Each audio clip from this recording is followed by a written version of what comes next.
uniquement avec des gens qui sont atteints des 4 membres. Donc soit comme pathologie on peut avoir des tétraplégiques, des IMC, des hémiplégiques, des amputés aussi.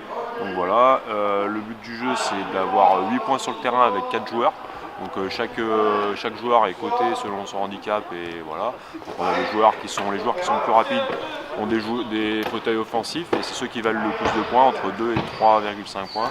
Après on a les autres joueurs donc entre 0,5 et 2 points qui sont on va dire des défensifs et donc on essaye d'avoir une catégorie assez variée donc pour que ça fasse 8 points. Donc ça permet de mettre en place des tactiques de jeu selon les formes d'offensive qu'on a en face et d'attaque quoi. Et donc voilà en résumé pour le. Le principe c'est d'aller mettre le ballon derrière la ligne. Le principe c'est d'aller mettre le ballon derrière la ligne et il y a une zone de qui est représentée là par le scotch blanc au niveau avec les petits jaunes et donc après le but c'est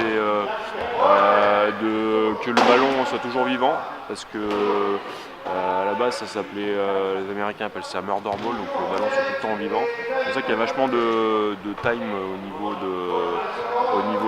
il faut dépasser la zone au bout de 12 secondes, la première limite, la milieu de terrain au bout de 12 secondes. Il faut tout le temps que le ballon il rebondisse, faire rebondir la balle toutes les 10 secondes, pour pas le garder justement tout sur les genoux ou le cacher, qu'il soit pas vivant. Et donc après voilà, on a 45 secondes aussi pour aller marquer. Donc c'est un peu un mélange de basket, de football américain, de handball. Et voilà, on peut adapter justement des défenses en zone. Il y a les passes, elles peuvent être faites en avant, en arrière. C'est un peu ça. Et c'est avec un ballon rond, parce que justement, comme on avait dit que c'était uniquement pour les gens qui étaient atteints des 4 membres, donc forcément des membres supérieurs aussi. Et donc une préhension plus difficile. Et donc avec le ballon val, ça aurait été un peu plus compliqué. Et voilà, donc on a le droit aux percussions. Par contre, il y a des règles, donc des règles de sécurité avec les sangles. Voilà, des sangles qui sont aussi bien sur le haut du corps que sur le bas, pour justement, on a le droit aux impacts et aux chocs. Donc après, il y a des règles comme au rugby, on a le droit de faire un bon plaquage, un bon caramel, ça c'est dans les règles. Mais par contre, on n'a pas le droit de faire un plaquage cathédral qui serait équivalent chez nous à arriver par derrière et voilà, arriver de pleine puissance par derrière. À partir de la limite de l'axe des roues, on a le droit d'arriver de taper derrière, voilà, comme ça, ça fait des jeux dangereux quoi. Et même les petits points qui sont censés moins rouler, comme ils doivent être tout le temps suivre les autres de l'équipe, forcément ils font des allers-retours, c'est tout le temps en mouvement quoi.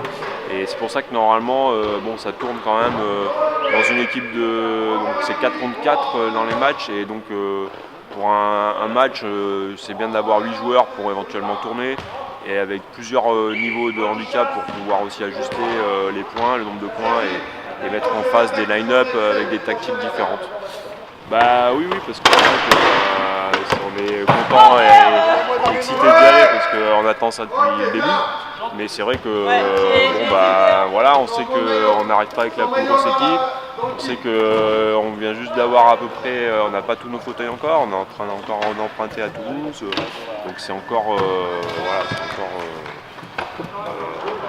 on a encore l'organisation et du matériel à récupérer, mais après au niveau des joueurs aussi, on n'a pas forcément tous les joueurs qu'il nous faut, mais à part ça, on a de la motivation et de l'envie, donc on va essayer de faire quelque chose, mais on ne s'attend pas à voilà, le truc, si on peut arriver déjà à gagner un match, ça sera déjà bien, et après voilà, qu'on passe surtout un bon moment et que tout le monde défonce pour l'équipe, et voilà, après ça sera déjà beaucoup.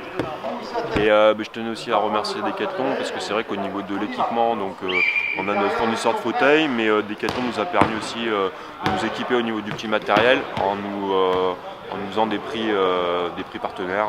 Donc on remercie Decathlon pour nous aider dans notre aventure.